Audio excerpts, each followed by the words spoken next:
O nome científico dele é Homo neanderthalensis. O Homo vem da palavra latina que significa homem, ser humano, e o neanderthalensis teria uma referência ao Vale de Neander, que fica na Alemanha, que seria o local onde os primeiros fósseis da espécie foram descobertos.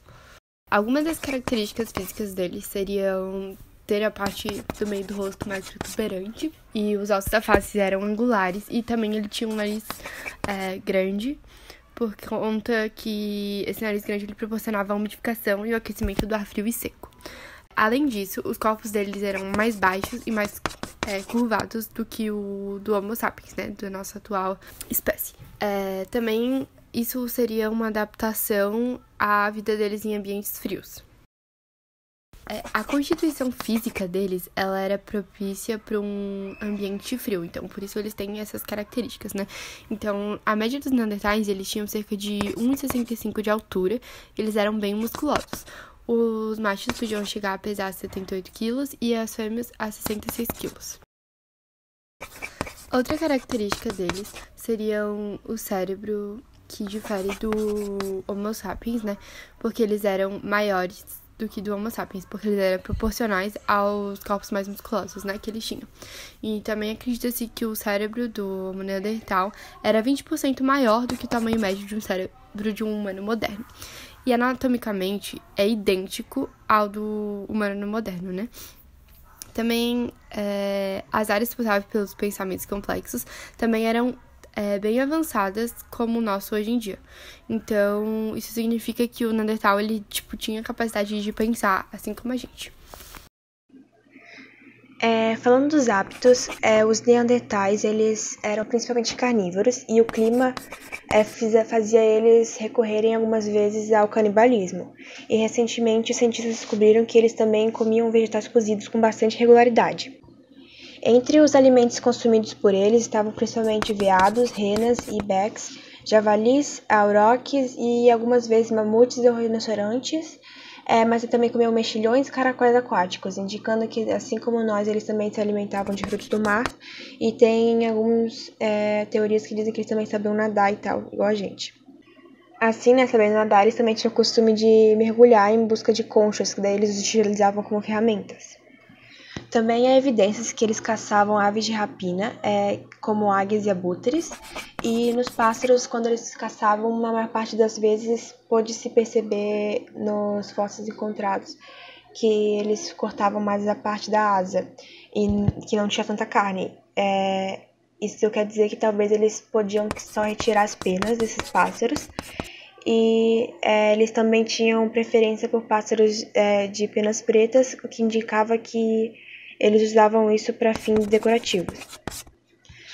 Um exemplo de decoração que eles usavam é uma representação que eles fizeram de garra de águia de cauda branca, de 130 mil anos atrás, do sítio Krapina Neandertal da Croácia, que sugere que que essas garras podem ter sido usadas para fazer joias, como um colar ou uma pulseira.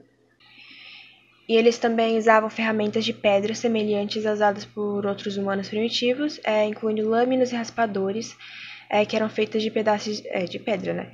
E com o passar do tempo, eles criaram ferramentas mais complexas e usavam outros materiais, como os ossos e chifres. Tanto que encontraram já pontas de projéteis, uma raspadeira musteriense, e também na Eslovênia encontraram uma flauta, o que seria uma flauta, né, feita de ossos. Os neandertais, eles viviam em famílias nucleares e foram encontrados esqueletos de neandertais idosos ou deformados, né, o que sugere que eles cuidavam dos doentes e dos que não podiam cuidar de si mesmos. E eles costumavam viver cerca de 30 anos, né, e é aceito que os neandertais enterravam seus mortos. Eles também sabiam executar tarefas sofisticadas, né, como construir abrigos complexos e controlar o fogo e esfolar animais. E em várias cavernas na Europa, em Portugal, na Itália, na França também, foram encontradas dentro de cavernas, né, encontrado vários resquícios dos neandertais e pôde-se ver que eles decoravam os ambientes domésticos e que essas cavernas geralmente tinham 3 andares, que eram divididos em diferentes cômodos, e cada um deles tinha sua função. No mais elevado era meio que um home office, né, que onde eles provavelmente colocavam a caça do dia e comiam assim entre os grupos, e do meio e do inferior eram usados como uma casa mesmo. E tanto que na França foram encontradas algumas estruturas assim, em cavernas e tal, representando o que eles usavam como moradia. Os primeiros fósseis do Homo neandertal foram encontrados no Vale de Neander, na Alemanha. Por conta disso, eles acabaram levando esse nome. Porém, eles não habitavam só a Europa, eles acabaram indo para a Ásia também. Por volta de 30 mil anos atrás, os neandertais eles já haviam desaparecido. Tudo por conta das mudanças bruscas que tiveram nas temperaturas de frias para quentes. Como eles eram muito adaptados na idade do gelo ali, foi muito difícil essa mudança. Então, como mudou tudo, as florestas, que eles dependiam muito para caçar e tudo isso, começou a recuar. E deu lugar a planícies abertas, onde não tinha estratégia de caças para eles. Então acabou que eles recuaram junto com as florestas e a população foi caindo à medida que seus locais de caça encolhiam. Sua existência é comprovada por meio de vários fósseis encontrados na Europa e na Ásia, datando do período Pleistoceno. Os primeiros achados de restos do homem de Neandertal ocorreram nas grutas de Enges, na atual Bélgica, em 1829, por Philippe Charles Schimmerlin, e depois na Pedreira de Forbes, em Gibraltar, em 1848. O fóssil de Forbes foi descoberto na pequena gruta de uma pedreira. Esta descoberta é hoje considerada como o marco fundador da paleoantropologia. Pouco tempo depois, foram aí encontrados vestígios antropológicos de cerca de 500 indivíduos, sobretudo ossos, alguns dos quais bastante incompletos.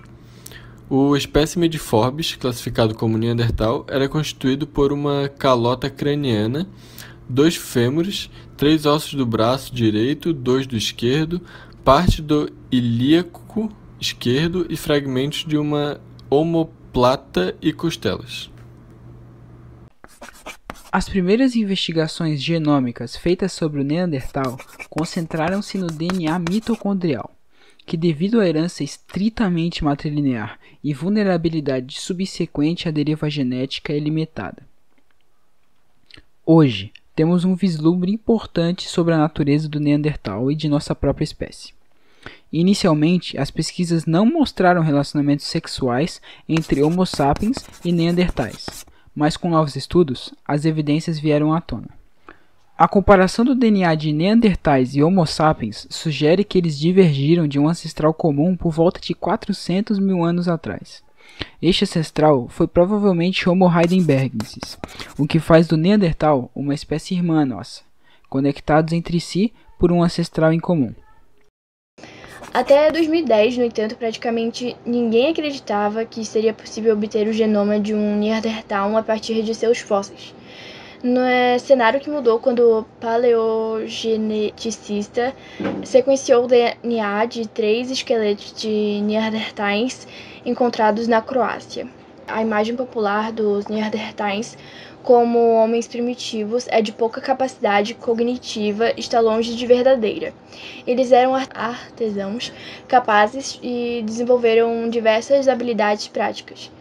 Entre suas grandes ideias, por exemplo, está a fabricação das primeiras lanças a partir da colocação de pedras afiadas na ponta de cabos de madeira, que usavam para caçar bisões, matutes e rinocerontes. Quando um Neandertal ficava ferido em uma caçada, ele não era abandonado pelo grupo, mas tratado para que se recuperasse. Em outras 2 grandes invenções da espécie, a empatia e a compaixão. Há evidências que os Neandertais praticavam a medicina, já que os restos de camomila e milefólio, duas plantas com propriedades anti-inflamatórias foram encontradas nos dentes de Neandertais. Os Neandertais também eram artistas talentosos, como mostram pinturas encontradas em cavernas na Espanha e datadas em mais de 40 mil anos. E certamente eram melhores pintores que oradores, já que a anatomia de suas gargantas indica que não eram capazes de emitir som de algumas vogais.